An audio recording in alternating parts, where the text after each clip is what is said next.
நல்லா அடிங்க. கல்யாணத்துக்கு போகாம வந்தேன்ன உண்டு இல்ல நக்கிற முடிவோட தான் இருக்கீங்க. உங்க ஆதங்க தீர்ற வரைக்கும் நல்லா அடிங்கப்பா, அடிங்க. பேசுனதெல்லாம் மறைஞ்சிருந்து கேட்டு வந்த மாதிரி இருக்கு. ஒரு அப்பாவோட மனசை பிள்ளையால தான் புரிஞ்சுக்க முடியும்னு சொல்லுவாங்க. நீ கொஞ்சம் பேசாம இருக்கியா? விளையாடுற நேரமா அது. அப்பா, நான் கல்யாணத்துக்கு போகாதது காரணமே இந்த பிஸ்கெட் தான்.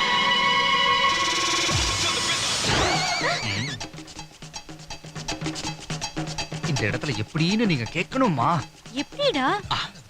கேட்சிட்டா. நான் ட்ரெயின்ல படிச்சுக்கிட்டே போயிட்டு இருந்தேன். எதிரில இருந்த ஒருத்தர் தள்ளு என்கிட்ட பேசிக்கிட்டே வந்தார். நானும் அவர்கிட்ட பேச்சு கொடுத்தேன். பதிலுக்கு அவர் எனக்கு இந்த பிஸ்கெட்டை கொடுத்தார். கண்டவன் கிட்ட எல்லாம் எதுக்கு நீ பிஸ்கெட் வாங்கி சாப்பிடுற? அவர் பாக்குறதுக்கு அப்பா மாதிரி அவ்வளவு டீசென்ட்டா இருந்தாருமா. சரி சரி, அப்புறம் என்னாச்சு? இதுல இருந்து ஒரே ஒரு பிஸ்கெட் சாப்பிட்டது மட்டும் தான் எனக்கு ஞாபகம் இருக்கு. கண்ணை திறந்து பார்த்தா திருநெல்வேலி ஸ்டேஷன்ல தனி மரமா நின்னுகிட்டு இருந்தேன். திருநெல்வேலி ஸ்டேஷன்ல நின்னுட்டு இருந்தியா? நம்பவே முடியல. சரி, உட்கார்ந்துட்டு இருந்தேன். இப்போ அதுவா முக்கியம்? ஏமா எப்பவுமே போனா ஒரு கேள்விக்குறியாவே இருக்கா? அவ அப்படிதான்டா. நீ சொல்லு. எங்கப்பா விட்ட? திருநெல்வேலி ஸ்டேஷன்ல. திருநெல்வேலி ஸ்டேஷன்ல அந்த வெளிக்கூடம் அது எங்கன்னு கேளுங்கப்பா. இந்நேரத்துல பள்ளிக்கூடத்துக்கு நீ எதுக்கு போனோம்? பள்ளிக்கூடம் இல்லடா, வெள்ளிக்கூடம். வெள்ளிக்கூடம். ஆமா, வெள்ளிக்கூடம் கொடுத்தீங்க. அந்த வெள்ளியா இருக்கு அதான் வெள்ளிக்கூடம். அவன் இப்ப என்ன பாத்துக்கு? அப்பா யோசிக்கிறான்ப்பா. யோசிக்கிறேனா? நடந்து அப்படியே சொல்றதுக்கு நான் எதுக்கு மேன் யோசிக்கணும்? இந்த மயக்கம் வந்து கலந்து அந்த பிஸ்கெட்டை கொடுத்தத அந்த வெள்ளிக்கூடத்தை அச்சின் போறதுக்கு தானே அடிச்சுட்டான். ரயில்வே போலீஸ்ல கம்ப்ளைண்ட் கொடுத்தியா? இது ஒரு நல்ல கேள்வி. பதில சொல்றா. ஒரு போலீஸ் ஆபீசர் பையன் தான். நானே போய் திருட்டு போலீஸ்னு கம்ப்ளைண்ட் கொடுத்தா அது அப்பாக்கு எவ்வளவு பெரிய அவமானம். அம்மா, அப்பா இன்னும் என்ன நம்பவே இல்லை. அவரை நம்ப வைக்கிறதுக்கு ஒரே ஒரு வழிதாமா இருக்கு. அப்பா நான் சொன்னதெல்லாம் உண்மைப்பா. பூவனா மேல சத்தியப்பா. அம்மா உங்க மேல. வேண்டாம் வேண்டாம். நீ 10th ஸ்டேட் ஃபர்ஸ்ட் வருவேன்னு பாட்டி மேல சத்தியம் பண்ண. பாவம் பாட்டி அப்பா உங்க மேல.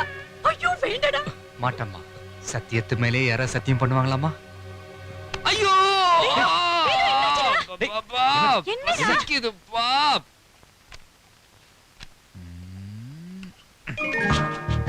அம்மா, என் பூரிய காணோம். அப்பாட்ட கம்ப்ளைன்ட் கொடு, கண்டுபிடிச்சு தருவாரு. இல்ல, நீ தான் எடுத்த. ஏய் ஏய், அம்மா, என்னடி? இவன் என் பூரிய திருடிட்டான். போலீஸ்காரன் போய் திருட கரெக்ட்டா இருக்கு. ஏண்டி அதிக பிரசங்கி? நான் தான் பேசுறேன். அவன் கூட சண்டை போடுறதுலயே குடியாரு. இந்தா. எப்ப பார்த்தாலும் நச நச நச.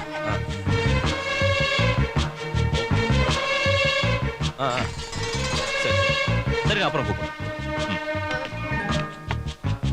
இதுல இருந்து பூரி எங்க? வெரி சாரி, உங்களுக்கு இன்னும் புரிய வைக்கல. டேய், நான் பார்த்தேன்டா. 24 மணி நேரம் காக்கி சட்டிகளோட பழகி எதை பார்த்தாலும் காக்கி கலர்ல பூரி மாதிரியே தெரியுது உங்களுக்கு. வெச்ச மாதிரி இருந்தது. ஐயோ, வெச்சது உங்களுக்கு இல்லப்பா, இவளுக்கு. பாருங்க, காணோம்னு சொல்லிட்டு 12 பூரியை தின்னுட்டு புல்டோசர் மாதிரி உட்கார்ந்திருக்கா பாருங்க. பூரி கொண்டு வா. ஐயோ அப்பா, பூரி எல்லாம் தீந்து போச்சு. அம்மா, அப்பாக்கு அந்த பழைய சோத்தை கொட்டு, பாவம் பசிக்குது. நீ சாப்பிடுடா.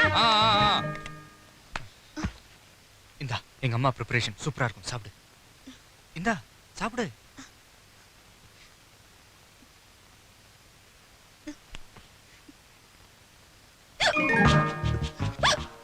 தண்ணிய குடியேண்டி. நான் விக்கலமா? டேய், என்னடாங்க சத்தம்? நான் தான்ப்பா. தண்ணி கொண்டு வரட்டுமா? இல்ல வேணாம், நானே வரேன். தண்ணி எடுத்துட்டு வரேன்.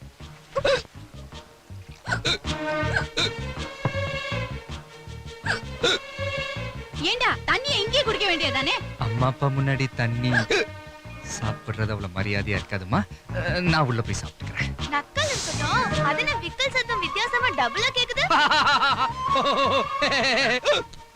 பாரு, சிரிக்கும் போது கூட டபுளா கேக்குது. இதுக்கு பேர் தான் எக்கோ. வாஸ்து சரியில்லை, வீட்டை மாத்தணும். ஏங்க, இந்த வீட்டை வித்துடலாமா? ஏய், இது கவர்மெண்ட் குவார்ட்டர்ஸ்.